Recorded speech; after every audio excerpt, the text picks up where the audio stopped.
It's Friday, and you know what that means. Welcome back, everybody. Today, I'm going to be showing you my pull list and all my pickups from my local comic shop, as well as giving reviews on all the books that I got this week. I'm super stoked. It is so close to Christmas, so I do want to say, have a Merry Christmas, Happy Holidays, and there was a ton of books. Why did they do this? Why did they give us so many books right before Christmas? I don't know about you, but I'm still trying to finish up my shopping. So, I'm Alex. I collect comics and graphic novels. Welcome to the Graphic Novel Collector. Before we get started, let me remind you, I make content like this all the time. So if you enjoy this kind of content, these review videos and other kinds of videos, I have a video essay of Batman Fear State that just went up last week. You can check it out. It'll be up there somewhere. Check that video out. Put a lot of time into it. So if you would, that would be awesome. But with that out of the way, let's jump into these reviews. First up, we have Spider-Man, The Amazing Spider-Man, Issue 40. This is Gang War Part 2. And man, when we first got Spider-Man First Strike, I was so stoked. That issue was so good. The art was good. We didn't have Romita Jr. on it, but this one, well, although I did really enjoy seeing Tombstone in this issue, and a minor spoiler alert for this one, I loved seeing She-Hulk toss Spidey into that group of baddies. I just think that this series is just going downhill. First Strike was such an amazing book, in my opinion.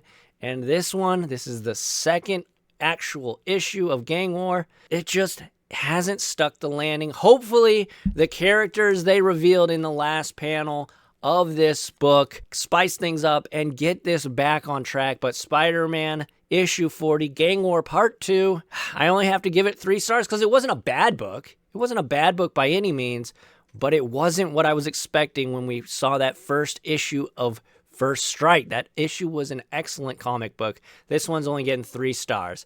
On to the next. Next up, we have Shift. This is a one-shot. This has 5 different stories, and apparently these were all already released. It was awesome to see Guy's evolution as he became Shift. It was cool to see the very first time he donned the Shift costume. And I think it is very poetic that we introduce Guy the same way that we introduced Nathan, in a car complaining about his job.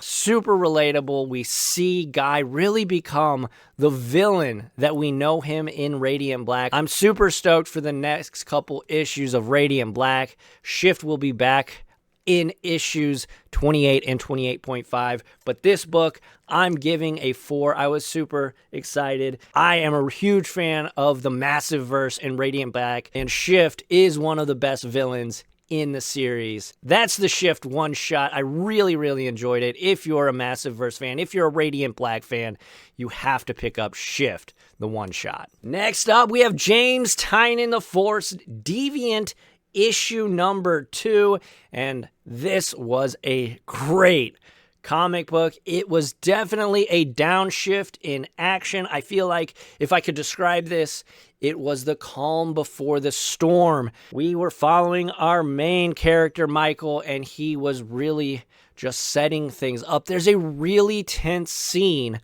where he's interviewing the victim's father, and turns out the victim's father was a bit of a homophobe, so that was a really awkward scene. And then Tynion juxtapositions that scene. Then he's going and talking to the killer that's in prison, who says he's not a killer, but we don't really know if that's true or not. And, oh man, it's like the guy who was the victim, you're kind of like, man, this guy's kind of scummy. And then the guy who allegedly did these murders, you're like, wow, he's actually kind of a nice guy. I don't know. This book's really good so far. If you are into horror books, if you're into anxiety-inducing page turners, I definitely suggest picking up the first issue and reading this, because The Deviant is one of my favorite books going right now. Next up, from Image, we have Ghost Machine. This was written by Jeff Johns, and this is Geiger Ground Zero Part 2. This is Part 2 of 2. So we are just getting backstory on our main character here. And overall, it was a bit of a slog to read, but I did enjoy it. There's a lot of exposition. Again, this book is meant to just set up for the upcoming Ghost Machine verse. It was good. It did what it needed to do. There was some action. I'm not saying that this book didn't have action in it because it wasn't all just exposition and dialogue, but there was a lot of both. So if you don't mind your comic books having dialogue and quite a bit of it, this is definitely a good one. Pick up the first issue. I'm super stoked for Ghost Machine to come in 2024, and I would definitely recommend this if you want to kind of get some backstory before everything gets launched. Overall, though, I would say this is about a 3.0. Nothing crazy, nothing great, but it was a solid read. All right, next up, we have Superior Spider-Man issue number 2. A lot of second issues, I guess, this week. Superior Spider-Man. We have Supernova continuing her attack on the city. As we read in the last issue, Spider-Man, Peter Parker decided that, well, Supernova's not looking for Peter Parker, so we switched back. That ends up backfiring horribly. Of course, as you can tell, Doc Ock comes back. There's a crazy scene that Spider-Boy just gets taken out of commission. And overall, though, this is action-packed goodness. You know, say what you want about Dan Slott, but that man can write some Spider-Man books. In my opinion, I'm a fan of Dan Slott when he's on Spider-Man. So Superior Spider-Man issue number 2, I would say would be about a 3.5 stars, very action-packed. There wasn't much let up throughout the entire book. I was really, really excited. I love the original run of Superior Spider-Man, and I love how they're weaving in Spider-Boy into this story. Superior Spider-Man issue number 2, definitely a must read, in my opinion, if you're a webhead. And speaking of Spider-Boy, we have the second issue of Spider-Boy here. And as you can see, we've got Cap and Taskmaster on the cover. This book, I feel like this book is aimed at a younger audience, probably for kids, right? But me, being a child at heart, a big old man child, I love this book. Spider-Boy is awesome. Bailey Briggs is awesome. The fact that he gets so excited when he teams up with Captain America and tries to take down Taskmaster is so awesome. There's so many fun moments in this book. As I said before when talking about Superior Spider-Man, Slott knows how to write spider people. He just does. Whether you love him or hate him, you have to give him his credit. He knows how to write spider people. And Bailey Briggs' Spider-Boy is no different. This book was fun. I'm super excited about this. Again, probably aimed for a younger audience, but it was action-packed. The dialogue was quippy and fast. And I mean, Taskmaster's legit in this one, and it's kind of sowing the seeds for upcoming issues based on the last couple pages. So I am excited to continue reading Spider-Boy. Overall, I'll give this one 3.5 stars. I'm pretty harsh on my grading. It doesn't mean that this was a bad book. I'm just pretty harsh on my grading scale. 3.5 stars. This is a solid book, guys. I really enjoyed it, and I would highly recommend checking out Spider-Boy issue 1 if you can find it at your local comic shop. All right, last but certainly not least, we have Wonder Woman by Tom King, issue number 4.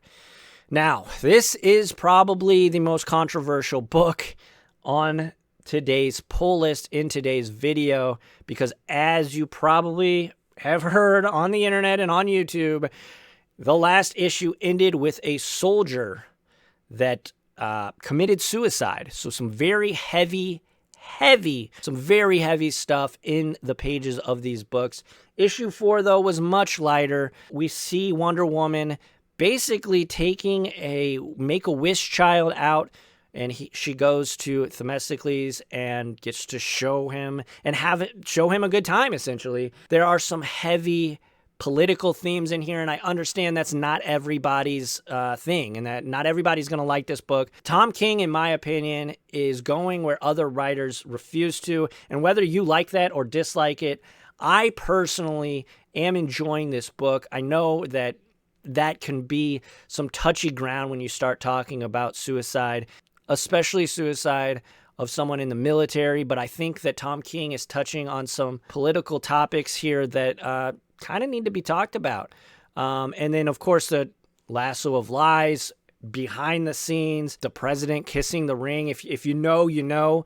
But yeah, this book was pretty good. I will give this 4 stars out of 5. I'm really loving Wonder Woman. I'm definitely going to pick up the trade paperback when that finally comes out. But Wonder Woman by Tom King, issue number 4, 4 stars. And honestly, this is probably my favorite book of the week. So there you have it, everybody. There are my pulls for the week.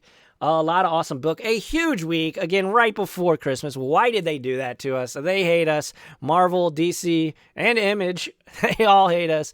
But no, I am loving all these. I don't think any of them would be on the chopping block. Geiger just ended, so Geiger's over. I think if there were a 3rd issue of Geiger, I would probably not get it, and I would probably just try to read it digitally. But with that being said, I enjoyed all the books this week. Let me know what you're reading. Is there anything out there that I should be reading that you didn't see? I do read some books online just because I got about $25 budget every week, and this week was massive. So I was able to pick up the books that I did. But let me know in the comments, what did you think about the books? Do you think Tom King's overstepping in Wonder Woman? Let's have a civilized discussion about it in the comments section. And are you liking Spider-Boy so far? I love it. I think it's so awesome. Anyways, thank you all so much. Make sure to like, comment down below, and of course, subscribe. Hit the bell notification thingy. And I will catch you all in the flippy flop. Adios.